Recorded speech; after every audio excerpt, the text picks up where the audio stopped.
우리 지난 시간은 새 천사의 기별이 무엇인가에 대한 말씀을 조금 드리면서 첫째 천사의 기별이 뭔가에 대한 이해를 개략적으로 드렸고요. 오늘은 계시 14장 6절의 말씀에 나오는 영원한 복음을 가졌더라. 그래서 몇 번에 걸쳐서 복음이 뭔지 같이 한번 연구하는 시간을 갖게 될 텐데요. 먼저 우리 어르신들을 위해서 조금 몇 구절을 좀 본 다음 말씀을 진행하도록 하겠습니다. 누가복음 1장을 좀 펴시면 누가복음 1장, 오늘은 계시 14장 6절에 나오는 영원한 복음을 가졌더라 라는 첫째 천사의 기별 속에서 두세 번 걸쳐서 영원한 복음이 뭔지에 대해서 같이 말씀을 연구할 텐데요. 우선 누가복음 1장의 말씀에 몇 구절을 좀 먼저 보겠습니다. 77절부터 79절을 좀 읽어드릴 마음이 있습니다. 우리 어르신들을 한번 잘 들어보십시오. 제 성경으로 읽을 테니까 우리 유념하셔서 본인 성경을 좀 봤으면 좋겠습니다. 77절, 79절. 그분의 백성에게 그들의 죄들의 사매를 통하여 구원을 얻게 하는 지식을 주리니, 죄의 사함으로 말미암는 구원을 얻게 하는 지식을 주리니, 이것은 78절 우리 하나님의 친절한 긍휼로 말미암은 것이라. 하나님의 무한한 친절과 자비로 긍휼로 인하여서 우리가 죄 사함 받을 길을 열어주어서 죄 사함 받음으로 인해서 오는 구원을 알게 하는 지식을 우리에게 증거해 주기 위해서, 그 복음을 전파하기 위해서 하나님께서 침례 요한을 택했다라는 그런 말씀인데요. 78절을 다시 읽겠습니다. 이것은 우리 하나님의 친절한 긍휼로 말미암은 것이라. 이로써 동트는 때가 높은 곳에서 우리를 찾아왔다. 뭐가 왔다고요? 동트는 때가 왔다. 그 말의 의미가 뭡니까? 이 땅은 죄로 어두워졌습니까? 깜깜한 밤이 되어버렸습니까? 지옥이 되어버렸습니까? 사망과 음침한 골짜기 되어버렸습니까? 이런 우리에게 동트는 때가 찾아왔다. 쉽게 말하면 복음이 왔다. 예수께서 오셨다. 그런 뜻인데요. 79절을 잘 보세요. 어둠과 사망의 그늘에 앉은 자에게 빛을 주고 우리의 발을 화평의 길로 인도하셨다 하니라. 오늘 어르신들 위해서 택하신 말씀입니다. 사망과 죽음의 그늘에 앉은 자에게 빛이 찾아왔다. 지지난주도 한 분의 화장터를 제가 다녀왔지만 엊그제 같이 예배 드렸던 그 할머니 집사님이 돌아가셔서 한 줌에 죄로 바뀌었습니다. 복음은 우리에게 생명과 불멸을 드러낸 것이 복음입니다. 복음은 한마디로 이 짧게 무슨 말씀을 드리면 사망을 영원히 피하시고, 복음은 죽는 것을 영원히 불가능하게 만드시고 영원히 살게 이뤄놓은 것이 복음입니다. 복음. 연로하신 어르신들, 우리 예수를 통하여서 이 복음을 경험하여서 죽어도 살겠고 아멘. 영원히 사는 복음을 통해서 구원받는 귀한 노일의 삶 되기를 간절히 바랍니다. 아멘. 히브리 2장의 말씀을 한 말씀을 더 보면, 히브리서 2장의 말씀을 하나 더 보겠습니다.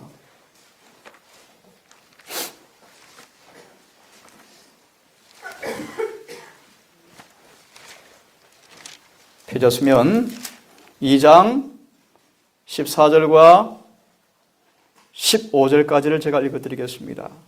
그런즉 자녀들은 살과 피에 함께 참여한 자들이므로 예수님도 그분도 마찬가지로 같은 것의 일부를 취하셨으니 사람이 되셨으니, 한마디로 이것은, 들으세요, 이것은 그분께서 죽음을 통해 죽음의 권능을 가진 곧 마귀를 멸하시고 죽음을 두려움으로 평생도록 속박에 얽매인 자들을 건져내려 하심이라. 그래서 우리 주님이 찾아보셨습니까? 자, 여기 한 단면을 좀 보면서 오늘 이 시간 복음이 뭔가에 대한 말씀을 같이 한번 연구해 보도록 하겠습니다. 복음, 영원한 복음. 누가복음 5장 26절을 보시면 한번 보십시오. 모든 사람이 놀라 하나님께 뭐하며? 영광을 돌리며 심히 두려워하여 가로되 오라 우리가 기이한 일을 보았다. 기이한 일이 뭘까요? 복음이 이루어진 날입니다. 미리 말합니다. 놀라운 일을 보았다. 뭘 보았다? 복음의 능력이 나타난 날이었습니다. 이 복음이 뭔가를 간단히 말씀을 드릴 텐데 이 복음이 역사되어짐으로 이 복음으로 구원받은 경험이 나타난 신뢰를 어르신들 위해 쉽게 한 말씀을 접근해 보려고 합니다. 오늘 우리가 기이한 일을 보았다. 자, 보세요. 소자야 안심하라. 내 죄 사함을 받았느니라. 누가복음 5장에 또 8장에 또 요한복음 8장에 나오는 그 병자들에게 주신 거룩한 말씀인데 앞전에 제가 생략했습니다. 소자야 안심하라. 내 죄 사함을 받았느니라. 성경 이렇게 연구하세요. 죄 사함 무엇인가? 아주 이해하기 쉬운 방법이 있어요. 그 다음 보면 나와요. 아, 이게 죄 사함이구나. 원래 죄 사함 받은 사람들이 그렇게 많지 않대요. 우리 교인들 들으십시오.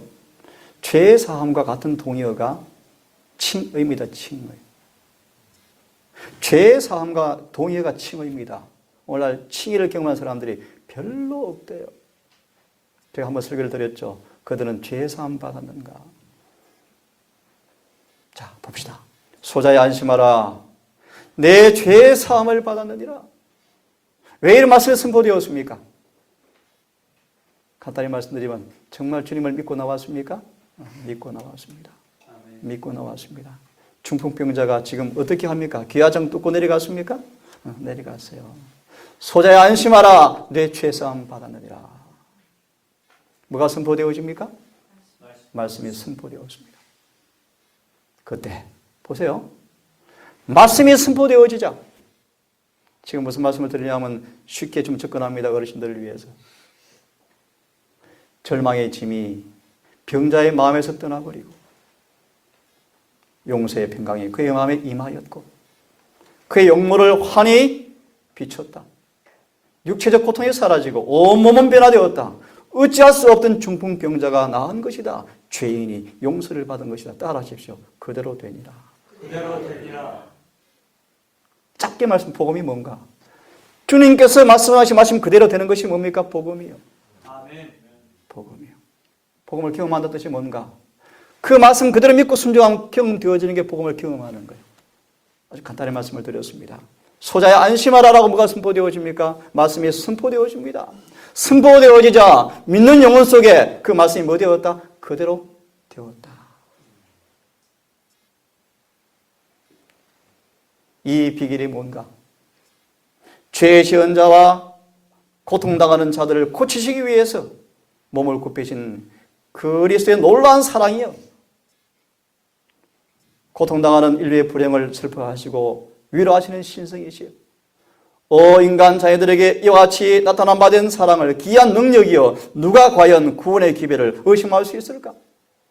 누가 과연 동정 많으신 구속주의 자비를 경시할 수 있을까? 이것은 무한한 사랑의 신비였다. 그의 사랑이 그를 뭐한 것입니까? 구원한 것입니다.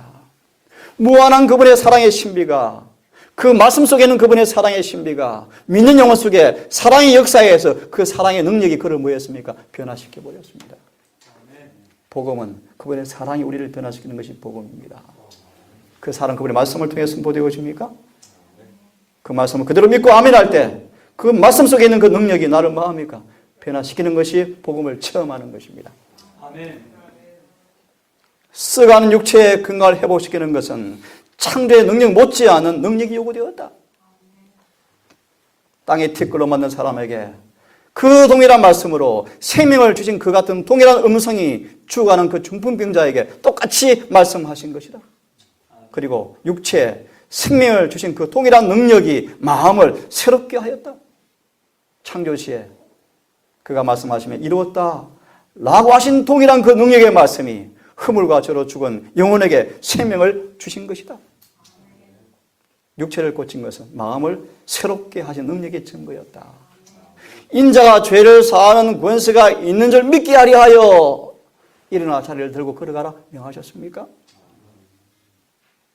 인자가 땅에서 죄를 사하는 권세, 죄 사한단 말이 무슨 뜻인지 아시겠습니까? 죄 사하는 것은 이것이 죄 사함 받은 것입니다.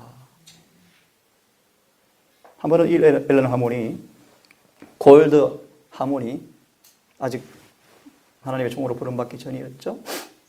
윌리엄 밀러의 기별을, 이 첫째 천사의 기별을 듣고 복음의 선포를 듣고 특별히 첫째 천사의 기별을 통해 주신 복음이 뭔가 신반에 가까웠다는 것인데 차차 말씀드리기로 할게요.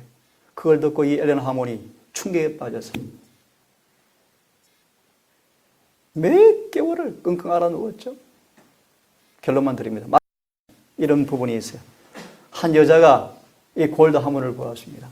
스토크만 형제의 설교를 듣고 이 하모니 변화가 생겼는데 그 다음 안식일에 만났는데 그 다음 날에 예배일에 만났는데 어떤 여자분이 이 골드 하몬 17세 된 이 소녀를 보고 시연아 얘야 너 예수님 만났네 그러죠. 예수님 만났네. 그 앞에 뭐가 있는 줄 아세요? 죄 사함 받았어요. 죄 사함. 화이번에 죄가 사함, 이 앨런 화이트이 죄가 사함 받았어요. 죄가 어떻게 사함 받은지 아십니까?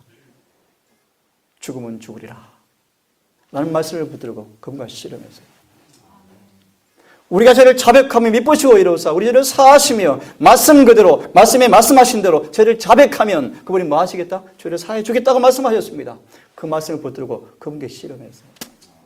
그러다가 절망의 짐이 사라지고 화평이 찾아오면서 죄의 사함 경험하고 그 다음 갔더만 여자분이 그걸 알아보고 얘야 예수님 만났네.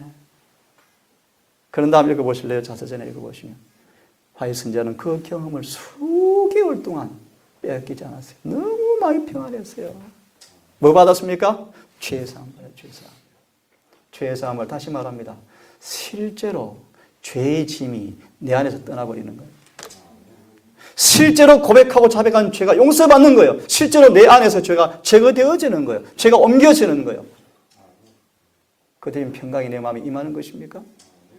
소자야 안심하라. 내 죄사함 받았느니라. 그대로 되니라. 그 은혜는 그분의 사랑의 신비가 그렇게 만들었습니까? 사도행전의 말씀 보시고 오순절의 말씀 보시면 그 다락방에 모인 그들 앞에 성령이 임하게 되었을 때 그들이 한결같이 이구동성으로 고백한 말이 무엇이었습니까? 사랑이 여기 있다. 무슨 뜻입니까?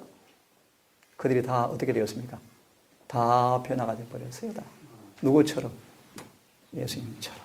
이것이 뭐예요? 복음의 능력이요. 복음의 능력. 계속 보겠습니다. 중풍병자는 그리스도 안에서 심령과 육체를 모두 고치는 능력을 발견하였다. 육체적 치료가 영적 치료에 뒤이었다. 그래서 이 교회가 어떤 사업이 주어진 것입니까? 의료 선교 사업이 주어지는 거예요. 의료 선교 사업의 본질이 뭡니까? 이것입니다.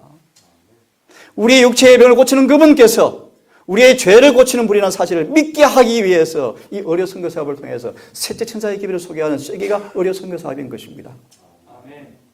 오늘날 육체의 질병으로 고통당하는 수많은 사람들 앞에 소자야 내 죄사함 받았느라 라는 기별을 듣기를 갈망하고 있다.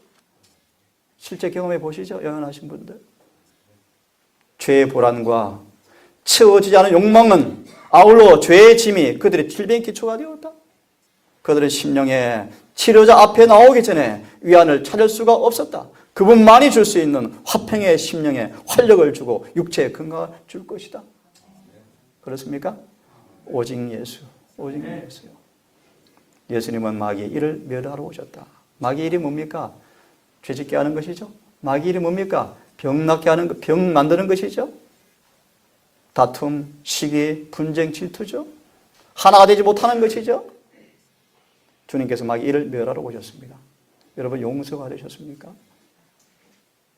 용서받은 자의 증거 가운데 하나가 뭔가? 우리가 하나가 되는 것입니다. 우리가 하나가 되는 것입니다. 그 자리에 늦은 비가 올 것을 여러분 알고 있습니까? 통상교회가 정말 하나가 되었으면 좋겠어요. 아멘. 하나가 될 수 없는 우리 자아를, 우리의 죄를 속히 회개하고 이 보호의 능력을 통하여서 사함받기를 간절히 바랍니다. 예수께서 마귀 이를 멸하러 오셨다.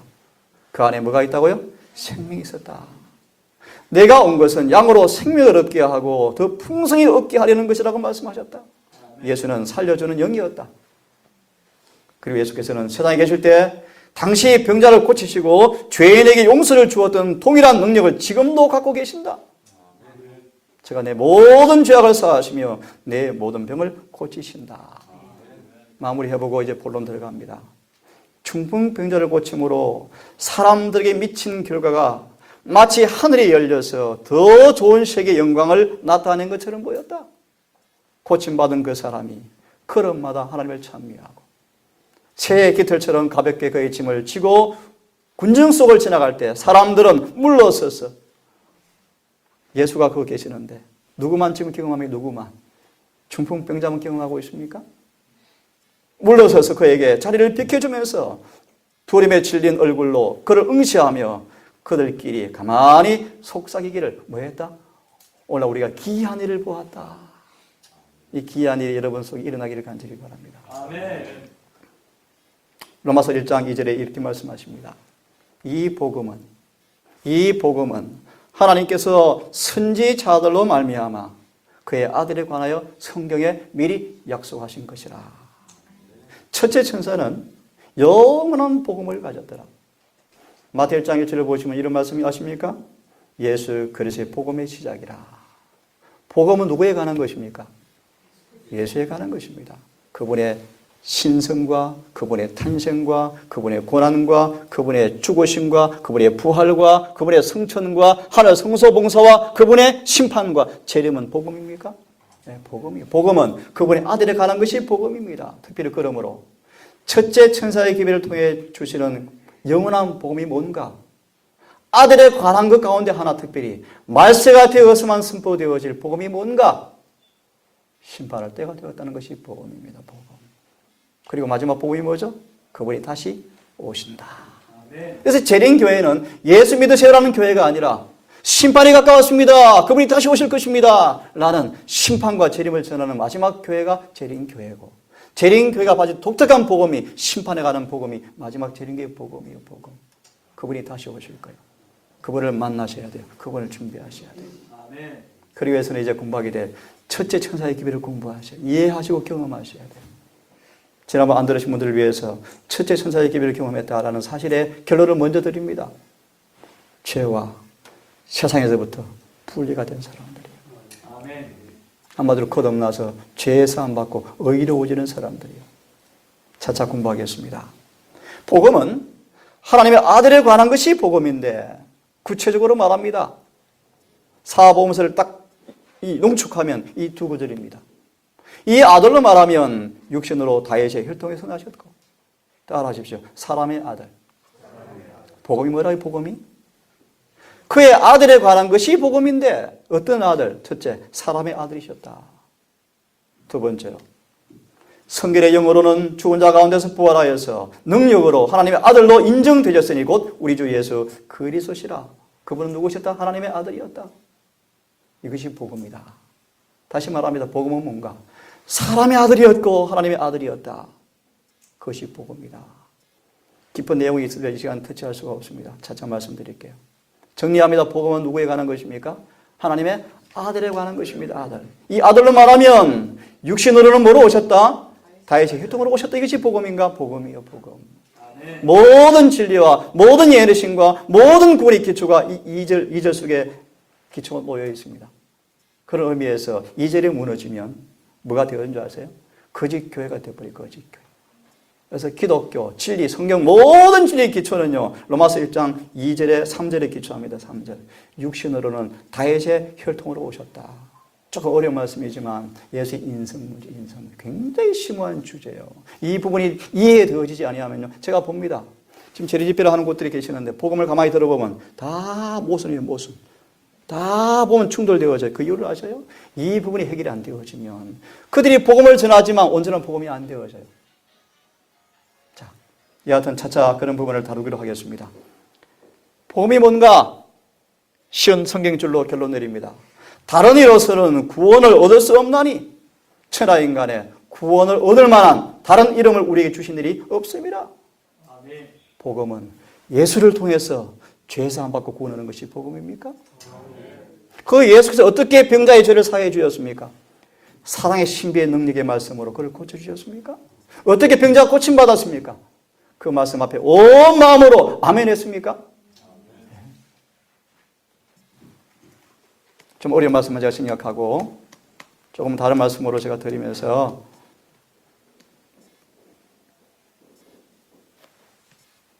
조금 이 말씀을 읽고 넘어가면 좋겠습니다. 복음이 뭔가를 조금 이런 말씀으로 이해를 먼저 해봅시다. 죄인은 그리스도의 대속하시는 피를 힘입음으로써만 속박과 중죄에서 벗어날 수 있습니다. 어제 우리 한 청년이 자 질문을 했습니다. 예배를 마치고. 피 흘림이 없으면 죄의 사함이 없다는 말의 의미가 뭡니까? 피 흘림이 뭡니까? 그 말의 의미를 제가 설명을 좀 드렸어요. 죄인이 하나님의 계신 성소로 그분을 만나기 위해서 그 지은 죄의 결과로 죽을 대치물을 가지고 올 때 그 죄인은 마음속에 소망이 속삭입니다. 내가 비록 죄를 지었지만 이 죄 없는 양을 내가 피를 흘릴 때 주님께 내 죄를 사해 준다는 사실을 믿음으로 약속을 붙들고 죄인들은 제물을 끌고 성소로 갑니다. 가서 그 죄 없는 아무 죄 없는 그 희생양 앞에 그의 죄를 안수하고 고백하고 자복한다. 그 손으로 양의 목을 위에서 아래로 잘라서 피가 흘려질 때 드디어 이 죄인은 고백합니다. 피 흘리면서는 죄의 사함이 없다는 말씀의 의미를 깊이 깨닫게 되어지면서 그 죄인은 그 죄의 참 성질과 흉악성과 진상을 참으로 깨닫고 온 마음속에 이 짐승을 죽는 장면을 바라보면서 드디어 그 마음속에 은혜가 오는데 어떤 은혜가 오는 줄 아세요? 죄가 회개되어져요. 죄가 회개되어진 은혜를 경험하게 되어집니다. 여러분 머릿속으로 상상해 보세요. 그 짐승을 죽이는 광경을 깊이 명사해 보세요. 죄인은 두려워 떨면서 아무 죄 없는 짐승이 자신의 고백된 죄로 인해 죽는 장면을 바라보면서 이것이 죄였나?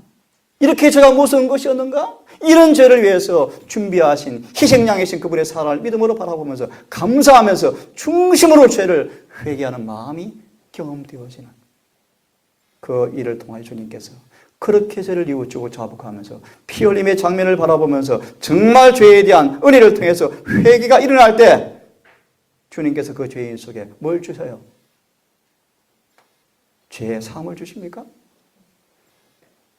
그때 비로소 그 죄인은 그분의 피가 없이는 죄가 사함받을 수 없다는 사실을 이해하게 되는 것입니다. 오늘 여러분 속에 이 경험이 오셔야 돼요. 어제 청년한테 그랬습니다. 특별히 겟세마네에서 갈바리까지를 읽고 또 읽고 묵상해라. 한 청년을 간증 내가 해드렸죠. 겟세마네 10번 이상 읽어라. 10번 이상. 드디어 마음의 비늘이 눈의 비늘이 벗겨지면서 예수께서 이렇게 고통 가운데 죽어야 할 만큼 죄가 이렇게 무서운 것인가? 이해되기 시작하면서 뇌의 죄가 각성되어지고 뇌의 죄가 깨달아지면서 마음속에 죄가 싫어지는 마음이 오고 미워지는 마음이 오면서 죄에서 벗어나고 싶은 충동이 생기면서 주님을 필요로 느끼십니까? 이런 경험들이 더 깊이 깊이 오셔야 돼요. 오셔서 정말 그분 앞에서 내가 죽는 경험까지 우리 어제 그 말씀을 제가 보았습니다. 믿음과 행함에 보시면 칭의에 대해 설명하기를 용서를 받기 위해서는 우리 애정과 감정과 충동을 남김없이 그분께 바치는 지점까지 와야 합니다. 다시요. 우리가 죄사함 받기 위해서는 유일한 속죄제물에 우리 주님을 의지하는 마음으로 온 마음을 다해서 온 영을 다해서 내 애정과 관심과 마음 전체를 의지를 100% 그분께 바치는 지점까지 가게 되었을 때 한마디로 주님 정말 저는 죄인이네요. 나이 죽었습니다. 저를 죽여주십시오. 저는 더 이상 제가 산 것이 아닙니다. 정말 주님께 모든 걸 드리기 원합니다. 온 마음을 다해서 그분 앞에 자신을 전적으로 내어 맡길 때 비로소 그분의 영이 우리 안에 오셔서 그 죄를 가져가시고 새 마음을 주실 때 용서를 받게 되는 것입니다. 그분의 피를 통해서만 속박과 정죄에서 벗어날 수 있다. 오직 죄가 없으신 대치물과 담보물, 좀 어려운 법정 용어죠? 대치물과 담보물이 되시는 주님의 완전성을 통해서만 하나님의 모든 계명에 겸손하게 순종하는 경주를 할 수 있다. 이것이 복음이다. 이 말씀도 좀 하게 하겠습니다. 복음에 대한 직접적인 설명을 드리기 앞서 조금 이해를 도모하기 위해서 말씀을 드리는 것입니다. 그리스도의 은혜로 너희를 부르신 이를 이같이 속기 떠나. 복음 안에는 뭐가 충만할까요? 은혜가 충만합니다. 다른 복음은 은혜가 없습니다. 이 말씀도 나중에 이해하기를 바라는데요. 그리스도의 은혜로 너희를 부르신 이를 이같이 속기 떠나 다른 복음 쫓는 것을 내가 이상히 여기노라. 다른 복음은 없나니 다만 어떤 사람들이 너희를 요란케 하여 그리스도의 복음을 변하려 함이라. 그러나 우리가 쭉 말씀하시면서 다른 복음을 전하면 저주를 받을지어다. 사도 바울이 세우는 갈라디아 교회가 바울이 떠나자마자 산원 1위가 와가지고 교회를 싹 더럽혀버렸어요. 참 이해하기 어려운 말씀이죠. 사도 바울 목사가 설교하고 세웠던 그 교회가, 봉사한 그 교회가 바울이 떠나자마자 뭐 합니까? 타락해버렸어요. 왜 타락해버렸습니까? 은혜 없는 다른 복음 때문에 타락해버렸습니다. 그래서 의미를 이해시켜 드릴게요. 우리가 전에 말하였거니와 내가 지금 다시 말하노니 만일 누구든지 너희가 받은 것 외에 다른 복음을 전하면 저주를 받을지어다. 복음이 뭔가에 대한 이해를 좀 여러분 자꾸 생각하도록 하기 위해서 이런 서두를 자꾸 드리는 것입니다. 그래서 다음부터 계속해서 복음이 뭔가를 깊이 말씀을 드리고 어떻게 복음을 체험할 수 있는가를 말씀드릴 것입니다. 자, 이 복음 안에 뭐가 있다고요? 은혜가 있다, 은혜가. 이 복음에는 은혜가 충만합니다. 복음을 경험한다는 의미가 뭔가? 복음 안에 은혜를 통해서 구원받는다는 것입니다. 자, 원론적인 말씀만 드리고 넘어갑니다. 자, 첫 번째. 이 은혜가 있다, 복음 안에는. 은혜가 뭐라고요?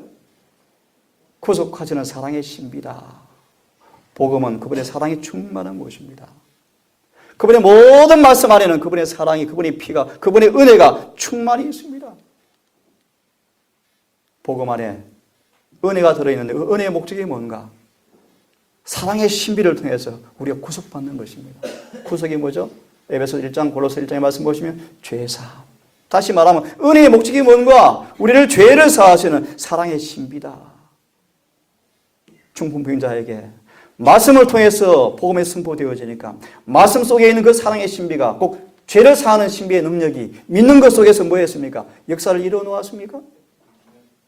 그것이 은혜의 결과다. 그 뜻입니다. 그것이 복음이다. 같이 읽어보겠습니다. 시작. 그리스도를 배운다는 것은 그분의 은혜 곧 그분의 음성을 받아들이는 것을 의미한다. 복음은 은혜와 진리가 충만한 것이 복음인데 바울이 말하기를 갈라디아 교인들이 말하기를 그리스도의 은혜로 너희를 부르신 복음을 너희가 떠났다라고 말씀하시는데 은혜가 뭔가를 말씀하십니다. 그리스도를 배운다는 것은 곧 그분의 은혜, 곧 무엇이라고요? 그분의 품성을 받아들이는 것을 의미한다. 이것이 칭의와 성화를 통해서 이루어진다는 것입니다. 세 번째로 로마서 5장 21절입니다. 복음은, 영원한 복음은 은혜가 충만합니다. 은혜도 또한 의로 말미암아 왕노릇하여 은혜가 뭐라고요? 의로 말미암아 왕노릇하여. 오늘 교과로 말씀을 드립니다. 그 계명을 마음에 새기고 손목에 매면 그 계명이 나를 뭐해요? 지켜요. 지금 맞아요. 지켜요. 그 계명 안에 뭐가 있죠? 의가 있나요? 자, 그럼 그 의가 나를 지키는 비결이 있습니다. 율법이 마음에 기록되어 있어요. 온 마음을 다해서 그 법에 순종하셔야 돼요. 아멘. 순종의 말의 의미가 뭐죠? 절겨 의지를 드리 하나님, 이런 상황이지만, 이런 환경이지만 내가 가난과 비난과 비참함과 죽음의 대가가 온다 할지라도 저는 말씀대로 살고 싶습니다. 아멘 한다는 걸. 아멘. 이것이 순종이에요. 순종은 내 자신 뭔가 지키려고 하는 순종이 아니라 내 마음에 기록된 그 법 앞에 마음을 바치는 것입니다. 의지를 바치는 것입니다. 그리할 때 능력이 와서 그 말을 순종하게 만들어주는 것입니다. 이것이 복음의 능력이요. 그분의 은혜, 그분의 품성을 받아들이는 것을 가리킨다. 우리는 복음으로 구원받습니다. 복음. 그 말의 의미가 뭐예요? 복음 안에 은혜가 들어있습니까? 은혜가 무엇입니까? 그분의 품성이 들어있습니까? 우리 복음으로 구원받습니다. 곧 그분의 은혜를 받으셔야 합니다. 곧 그분의 품성을 받으셔야 합니다. 성경의 모든 말씀은 그분의 은혜가 서미해 있습니다. 그분의 품성이 서미해 있습니다. 모든 성경은 그분의 사상입니다. 그분의 생각입니다. 그분의 마음입니다. 그렇습니까? 그럼 우리가 그분의 말씀 그대로 순종하면 그분의 마음이 내 마음이 되는 것입니까? 그것이 복음을 경험하는 것입니다. 아멘. 은혜는 그 의로 곧 예수의 품성으로 우리를 뭐 하는 것입니까? 지배하여 예수로 말미암아 영생에 이르게 하는 것이 바로 복음이다. 아멘. 그런 의미에서 에스겔 9장 4절의 주석을 보시면 인친다 말의 의미는 우리 인친 받아야 합니까? 인친다 말의 의미는 잘 들으십시오. 지적으로 영적으로 진리가 영원한 원칙이 되어서 딱 서 있는 사람들. 아멘. 이것이 인친받았다 뜻이요. 여러분 인친받기 위해서는 날마다 인친받는 삶을 사셔야 돼요. 뭔 뜻이요? 날마다 순종하셔야 돼요. 아멘. 오늘 말씀처럼 어떤 환경에서나 다니엘처럼 오늘 교과 제목 보셨죠? 아무리 까다롭고 아무리 유혹이 둘러싸였고 아무리 말씀 그대로 지킬 수 없는 환경일지라도 변명이 될 수가 없습니다. 주께서는 신실하셔서 이해를 하실 분이십니까? 사전 2장 24절의 말씀 보았죠? 우리 어떤 환경에서나 거룩하게 할 수 있는 분이 우리 주님이십니다. 아멘. 그분을 믿으시고 그 결과는 다 맡기시고 결과가 가난이 온다 할지라도 배도가 온다 할지라도 비참함이 온다 할지라도 저를 지키보다 죽음을 택하겠습니다. 라는 심령으로 전리교 마음을 드릴 때 그분이 일을 하실 것입니까? 아멘. 그게 미쁘다 뜻이 미쁘다. 그분은 신실하다 뜻입니다. 그분은 신실한 분이세요. 아무리 약한 사람일지라도 중심으로 자신을 맡긴 사람들을 반드시 구원하시는 분이십니다. 아멘. 4절을 보시면 4번을 보시면 은혜를 통해서 사람들이 그리스도와 같은 품성을 가질 수 있다. 바울이 가르친 복음은 이런 복음이었습니다. 은혜가 뭐라고요? 변화시키는 분. 그래서 로마서 1장 16절이 무엇입니까? 내가 복음을 뭐 하지 아니하노니? 부끄러워. 왜요? 모든 믿는 자에게 구원을 주시는 하나님의 능력이 됨이라. 구원이 뭡니까? 변화되는 거예요. 아멘. 구원이 뭔가? 죄에서 해방되는 게 구원이요. 품성이 변화되는 게 구원이요. 이것이 은혜, 변화시키는 능력이 어디 있다? 복음 안에 있다. 6번 같이 읽겠습니다. 시작. 죄의 용서와 마음을 새롭게 하고 마음을 하나님의 율법의 원칙과 일치하게 하는 하나님의 은혜의 약속. 이것이 뭐다? 복음이다. 아멘. 바울이 가르친 복음이다. 복음이 뭡니까? 용서하고 마음을 새롭게 하고 그래서 우리의 마음을 율법의 원칙과 일치하게 해주는 그 복음, 은혜가 바울이 가르친 복음이었다. 모든 은혜의 하나님, 곧 그리스도 안에서 너희를 부르사 자신의 영원한 영광에 들어가게 하신 복음이 뭡니까? 복음은 그 영원한 영광에 우리를 뭐하게 하는 것입니까? 동참시키는 것입니다. 같이 읽어봅시다. 시작. 그리스도는 죄를 사하는 이상의 의미가 있다. 우리의 죄를 제거한 다음 그 빈자리에 성령의 은혜로 채운다는 의미이다. 그러므로 구원의 조건이 무엇입니까? 성령이 있는가 없는가?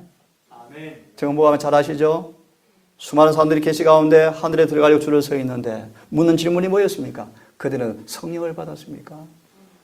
우리에게 적용하겠습니다. 너 집의 성령은 구원의 조건이에요. 아멘. 그 말의 의미를 쉽게 말합니다.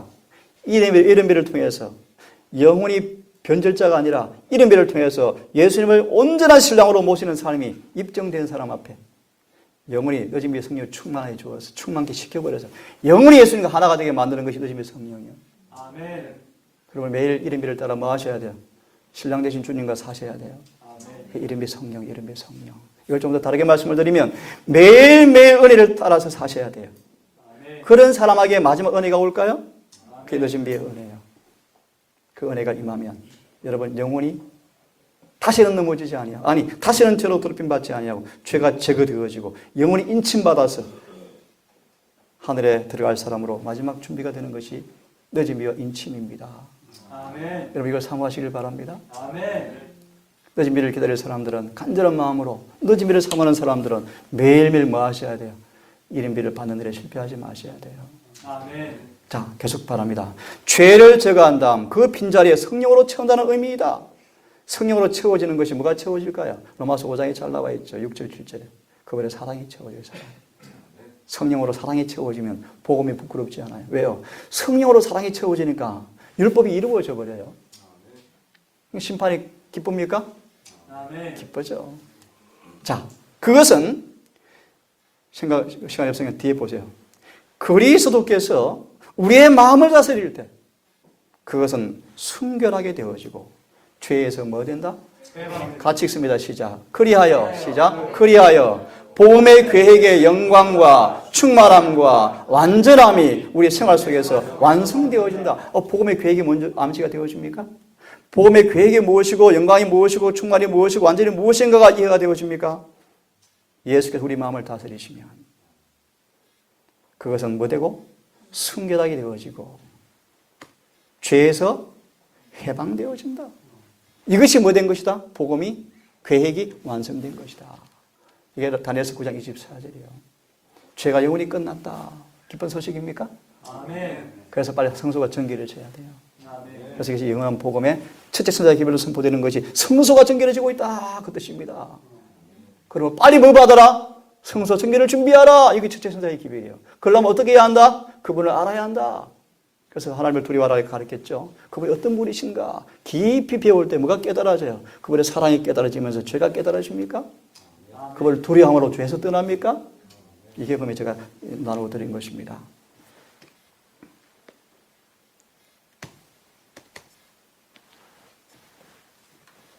라오디가 교회와 돌바데 청중 우리를 대변해서 간단히 말씀드립니다.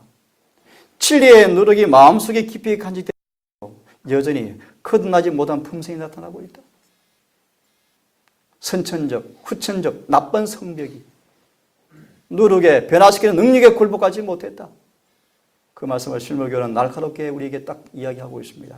그것은 그리스도의 은혜의 결핍, 즉 품성을 변화시키는 그분의 능력에 대한 불신을 나타내고 있다.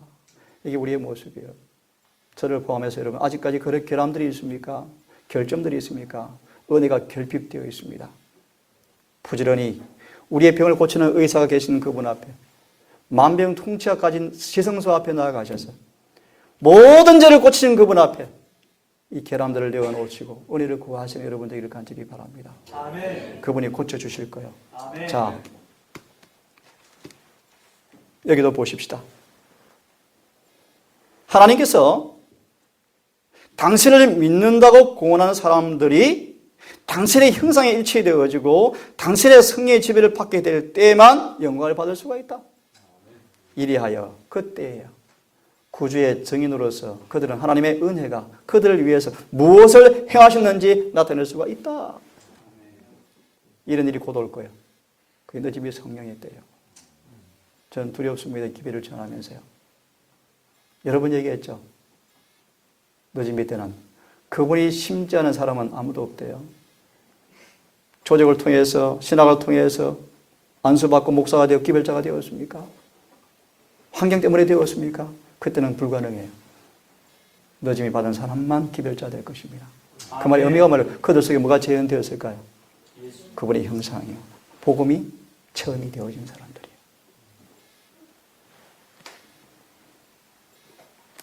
이 말씀도 중요하니까 읽으면 좋겠습니다. 이런 복음을 경험하기 위해서, 이런 은혜를 경험하기 위해서는 우리의 몫을 감당해야 한다. 주께서 같이 읽고 정리해 봅시다. 시작. 우리 대신 결심해 주거나 우리 대신 행동해 주겠다고 제안하지 않으신다. 그의 은혜는 우리가 결심하고 행동하도록 우리 속에 역사하시고 결코 우리의 노력을 대신해 주지 않는다. 우리 영혼은 깨어 일어나서 협력해야 한다. 우리가 우리 자신의 구원을 이루고 있는 동안 성령께서 우리 속에 역사하신다. 이것이 성령께서 우리를 가르치시려고 애쓰시는 실제적 교훈이다. 예를 들면 우리 영상 이름이 금방 성령 형제가 그의 부족을 깨닫고 뭘 구합니까? 은혜를 구하죠. 은혜를 구할 때 주셔요, 그죠?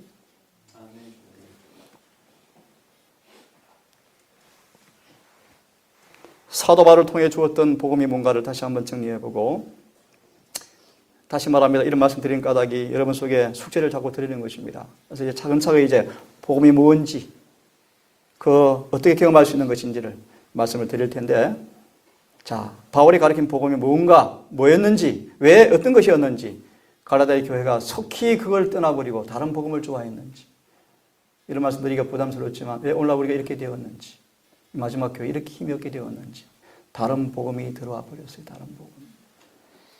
요번에 캠프에 신학생들이 꽤 많이 온대요. 꽤 많이 온대요. 예상외로 신학생들이 꽤 많이 오는데, 도전을 받습니다. 정말 잘 준비해서 이들을 정말 잘 말씀으로 가르쳐서 혹 그들이 목회 나가면 지난번 보충기 목사님처럼 성도 앞에 내가 거짓 복음을 전해왔습니다. 용서해 주십시오. 자, 봅시다. 그들은, 갈라디아 교인들은 사람이 거듭나지 아니하면 뭐 할 수 없다? 하나님 나라를 정장로님이 자주 인용한 말씀이죠. 거듭난 사람의 숫자가 사람이 이 교회 안에 희귀할 정도로 희귀하다. 진기한 경험이 되었다. 사실이요. 재림 집회 어제 최찬윤 집사님 설교를 집사님 켜놨길래 잠시 봤는데 100명 가운데 한 명도 없다. 네, 사실이요. 사실이요. 참 두려운 얘기예요. 두려운 얘기예요.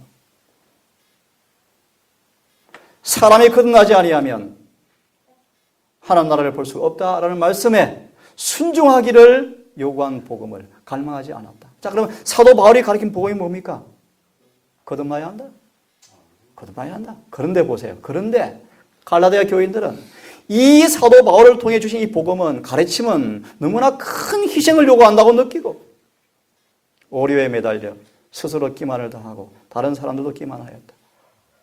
재림 집회 내가 아는 학부형 한 분이 평화동산에서 학교를 했을 때 학부형 한 분이 우리 베델의 주방으로 오셨더라고요. 염집사님. 간증하시는데 제가 조금 감화를 받았어요.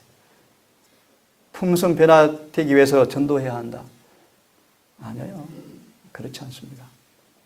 한편으로는 그렇지 않습니다. 아니, 가짜일 수 있어요.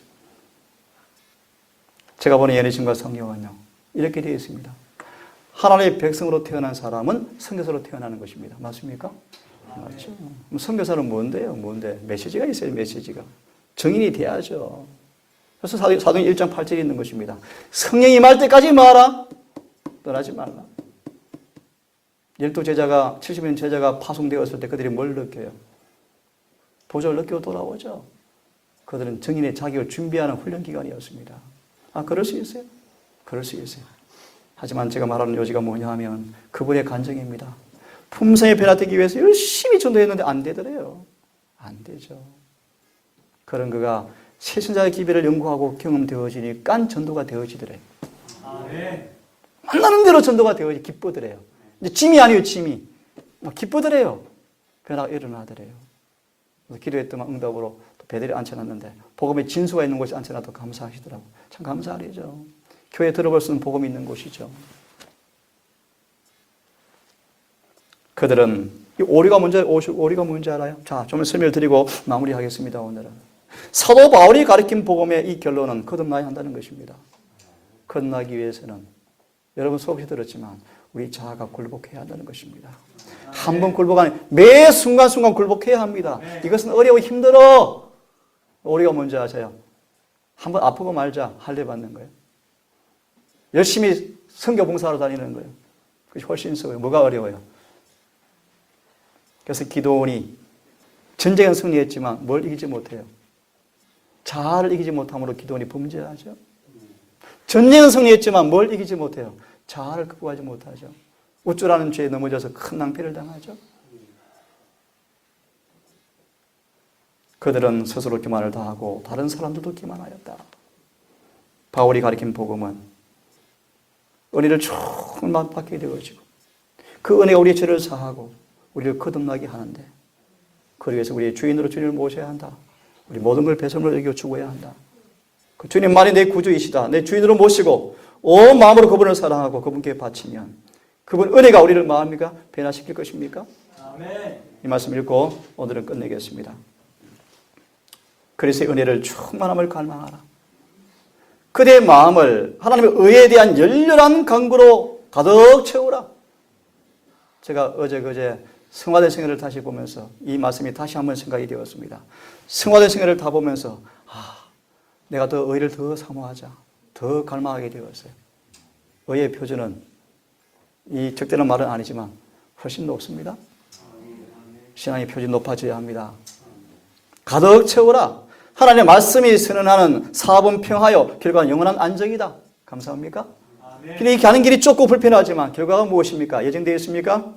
진짜 평화와 안정이 있을 것입니까? 그대 영혼이 하나님을 사모할 때 그대는 그분의 은혜에 측량할 수 없는 부여를 더욱더 발견하게 될 것이다. 이 부를 깊이 생각할 때 그것을 뭐 할 것이다? 소유하게 될 것이다. 아멘. 바람처럼 임해버렸습니까? 원하기만 하면. 사모하면 이미 오십니까 그분이? 이미 오셔요.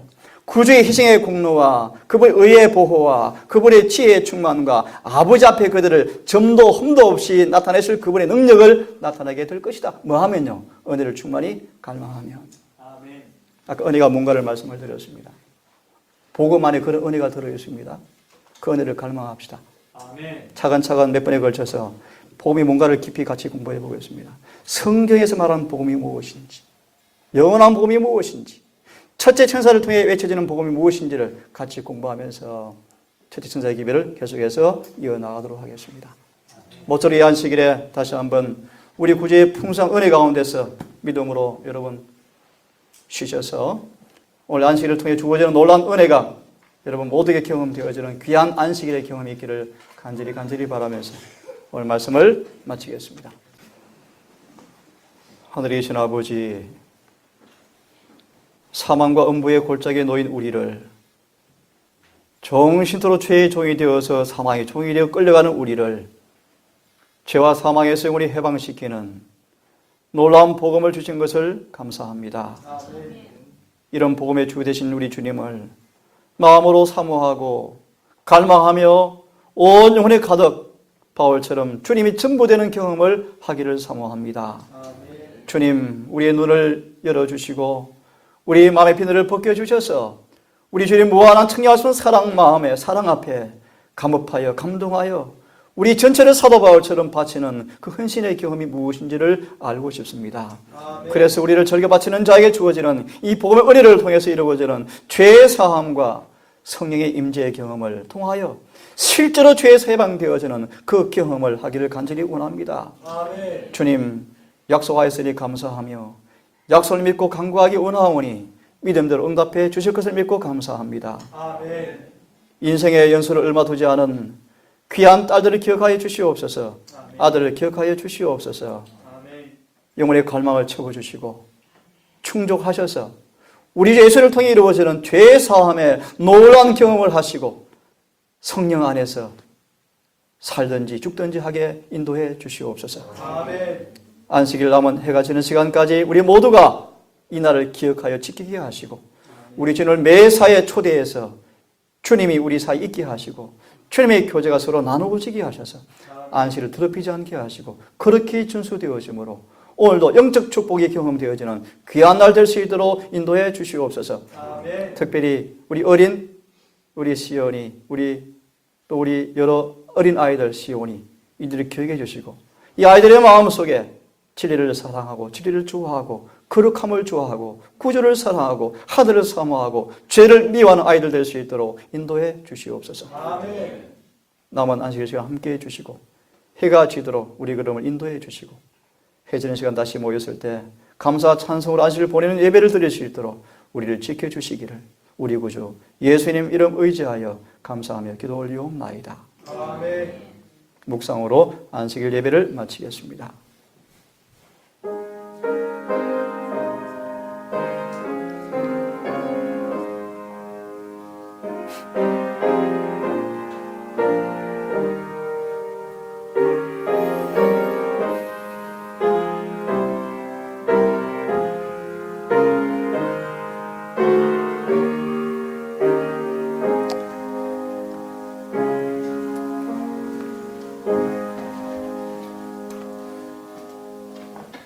우리 5시 20분에 환송 예배 드리겠습니다.